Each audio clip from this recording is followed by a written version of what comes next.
Hello students, स्वागत है आपका लेमेंस मेडिसिन में। तो आज हम एनाटॉमी ऑफ हार्ट सीरीज़ के सेकंड डिटेल लेक्चर की तरफ बढ़ते हैं। जिन्होंने भी हार्ट सीरीज़ का प्रीव्यू लेक्चर और पेरिकार्डियम का वीडियो लेक्चर ना देखा हो वो प्लीज़ उसे एक बार देख ले, क्योंकि ये लेक्चर उसी का कंटिन्यूएशन है और उससे आपको ये लेक्चर अच्छे से समझ में आ जाएगा। इससे पहले हमने पेरिकार्डियम के बारे में पढ़ा था और आज हम मायोकार्डियम और एंडोकार्डियम दोनों हार्ट के लेयर्स के बारे में पढ़ेंगे। तो चलिए शुरू करते हैं बिना देर किए। तो जैसा कि आप अब तक जान चुके होंगे कि हमारे हार्ट के 3 लेयर्स होते हैं। सबसे बाहर पेरिकार्डियम, बीच में मायोकार्डियम और फिर एंडोकार्डियम। मायोकार्डियम, जिसके बारे में आज हम डिटेल में पढ़ेंगे, उसे समझने से पहले हम एक इम्पॉर्टेंट स्ट्रक्चर के बारे में पढ़ेंगे जिसे हम कहते हैं फाइब्रस स्केलेटन ऑफ हार्ट। अब इसे हम मायोकार्डियम के पहले क्यों पढ़ रहे हैं, ये क्या है, ये सब मैं आपको डिटेल में बताऊंगी, तो इसे स्किप मत कीजिएगा। तो जैसे कि हम बात कर रहे थे फाइब्रस स्केलेटन की, ये फाइब्रस स्केलेटन एक तरह का स्केलेटन होता है हमारे हार्ट का। अब आपको तो पता ही होगा कि स्केलेटन बोन से बनते हैं और बिना बोन्स के हमारा शरीर ढीला पड़ जाएगा, उसका कोई फ्रेम या स्ट्रक्चर नहीं होगा। तो वैसे ही हार्ट का भी एक स्केलेटन होता है हार्ट के बेस की जगह पर, जो हार्ट के आकार को भी बनाए रखता है, मसल्स या मायोकार्डियम को भी जुड़ने के लिए जगह देता है और हार्ट के जो हमारे वाल्व्स होते हैं उन्हें भी सपोर्ट करता है। पर हमारे हार्ट में तो कोई बोन्स होता ही नहीं है। तो हाँ जी, ये fibrous skeleton of heart bone से न बनकर फाइब्रस कार्टिलेज या टिश्यूज से बना होता है।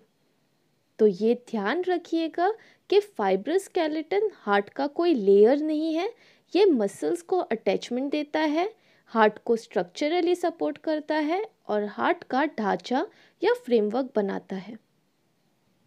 अब क्योंकि ये एक फ्रेमवर्क की तरह होता है तो हमारे हार्ट के वाल्व्स भी उससे जुड़े रहते हैं और क्योंकि ये फ्रेम मजबूत होता है, ये वाल्व्स को आसानी से खुलने देता है बिना उनको डिस्टेंड किए। इसी फ्रेम पर हमारे हार्ट मसल्स इंसर्ट होते हैं या जुड़ते हैं। और हाँ, ये फ्रेमवर्क एक तरह से हार्ट का इलेक्ट्रिकल इंसुलेटर भी होता है, जिस वजह से हार्ट के इलेक्ट्रिकल इम्पल्सेस आसानी से अपनी अपनी जगह जा पाते हैं। वैसे देखा जाए तो बूढ़े लोगों में ये जो फाइब्रस स्केलेटन होता है वो कैल्सिफाई हो जाता है। अगर बहुत ज़्यादा कैल्सिफिकेशन हुआ हो तो पेशेंट को एट्रियोवेंट्रिकुलर ब्लॉक या कंडक्शन डिसऑर्डर हो सकता है। इस एवी ब्लॉक पर मैंने ऑलरेडी वीडियो अपलोड किया हुआ है मेरे चैनल पर।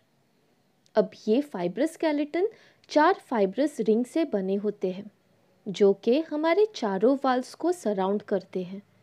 तो हमारे आओटिक रिंग आओटिक वाल्व के पास होता है, पल्मनरी रिंग पल्मोनिक वाल्व को एनसर्कल करता है, लेफ्ट फाइब्रस रिंग होता है मिट्रल वाल्व के चारों तरफ और right fibrous ring tricuspid valve के पास होता है। ये चारों रिंग एक फिगर ऑफ 8 के तरह अरेंज होते हैं हमारे हार्ट में। ये रिंग्स हमारे वाल्व्स को ऐसे सपोर्ट करते हैं कि हार्ट के वाल्व्स आसानी से खुल भी जाते हैं और ब्लड का भी बैकफ्लो नहीं होता। इन चारों रिंग्स में से सबसे ताकतवर रिंग होता है हमारा लेफ्ट फाइब्रस रिंग। इन चारों रिंग्स के बीच 2 फाइब्रस टिश्यूज के मासिस होते हैं जिनके नाम है ट्रिगोनम फाइब्रोसम डेक्स्ट्रम और ट्रिगोनम फाइब्रोसम सिनिस्टर। ट्रिगोनम फाइब्रोसम डेक्स्ट्रम थोड़ा बड़ा फाइब्रस टिश्यू से बना मास है जो एट्रियोवेंट्रिकुलर रिंग और एओर्टिक रिंग के बीच होता है, और ट्रिगोनम फाइब्रोसम सिनिस्टर छोटा फाइब्रस टिश्यू का मास होता है जो मिट्रल और एओर्टिक वाल्व के बीच होता है। तो यहाँ आप दोनों भी मासेस देख सकते हैं। तो बस फाइब्रस स्केलेटन ऑफ हार्ट में इतना ही। आशा करती हूँ कि आपको ये समझ में आया होगा।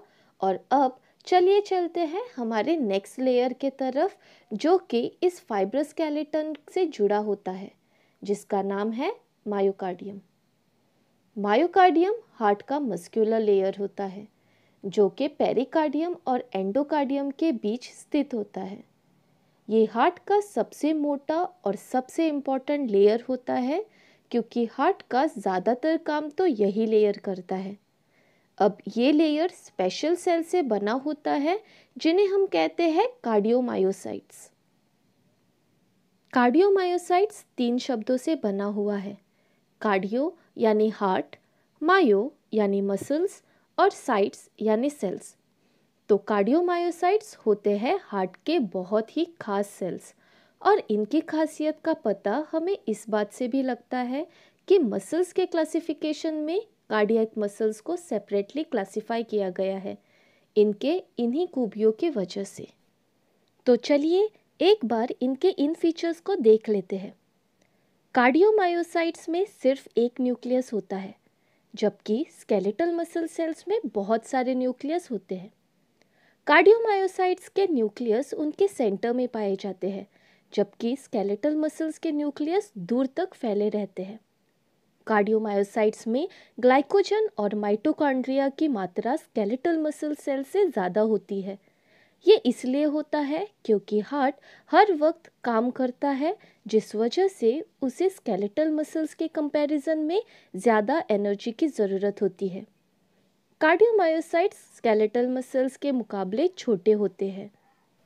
अब बात करते हैं कार्डियक मसल फाइबर्स की। हार्ट का हर एक मसल फाइबर एक प्लाज्मा मेम्ब्रेन से जुड़ता है।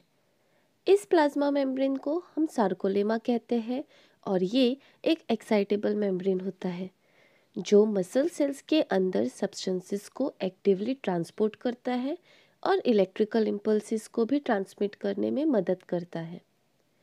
इनमें बहुत छोटी नलिकाएं होती हैं जिन्हें हम टी ट्यूब्यूल्स कहते हैं।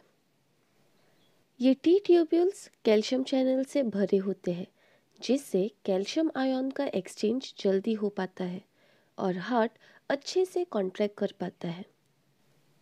कार्डियोमायोसाइट्स कई जगहों पर कई शाखाओं में बढ़ जाते हैं और ऐसा करते वक्त उनके साइटोप्लाज्म एक आड़े डार्क लाइन को दर्शाते हैं जिसे इंटरकैलेटेड डिस्क कहा जाता है।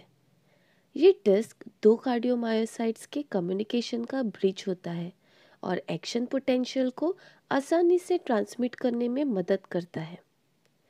इन मसल फाइबर्स में स्ट्राइएशंस होते हैं यानी आरडी लाइंस या स्ट्रिप्स पाए जाते हैं और ये फाइब्रस स्केलेटन से जुड़ते हैं। जब ये कॉन्ट्रैक्ट होते हैं तो एक गीले कपड़े को मरोड़कर जैसे पानी निकलता है वैसे ही इन फाइबर्स से ब्लड निकलता है। इन फाइबर्स का अरेंजमेंट देखा जाए तो एट्रियल फाइबर्स में सुपरफिशियल ट्रांसवर्स लेयर होता है और डीप एंटीरोपोस्टीरियर या वर्टिकल लेयर होता है और वेंट्रिकुलर फाइबर्स में सुपरफिशियल, मिडल और डीप लेयर्स में अरेंज होता है। अब लास्टली चलिए बात करते हैं एंडोकार्डियम की। ये हमारा सबसे अंदरूनी लेयर होता है और ये 2 भागों में विभाजित होता है। पहला सब एंडोकार्डियम जो कि एंडोकार्डियम का बाहरी यानी मसल्स की तरफ वाला लेयर होता है और ये कनेक्टिव टिश्यूज से बनता है। अगर आपको याद होगा तो हार्ट का इलेक्ट्रिकल सिस्टम यानी कंडक्शन सिस्टम जो है वो इस लेयर में पाया जाता है। एंडोकार्डियम का सबसे अंदरूनी लेयर होता है एंडोथेलियल लेयर जो एंडोथेलियल सेल से बनते हैं। एंडोथेलियल सेल्स वही सेल्स हैं जो हमारे ब्लड वेसल्स को भी बनाते हैं। तो इसी के साथ साथ आज का ये टॉपिक यही ख़त्म करते हैं। आशा करती हूँ कि आपको लेयर्स ऑफ हार्ट की एनाटॉमी समझ में आई होगी। अगर कोई भी डाउट हो तो प्लीज़ कमेंट सेक्शन में कमेंट ज़रूर कीजिएगा। प्लीज़ चैनल को लाइक और सब्सक्राइब कीजिए और चैनल से जुड़े रहें। Thank you.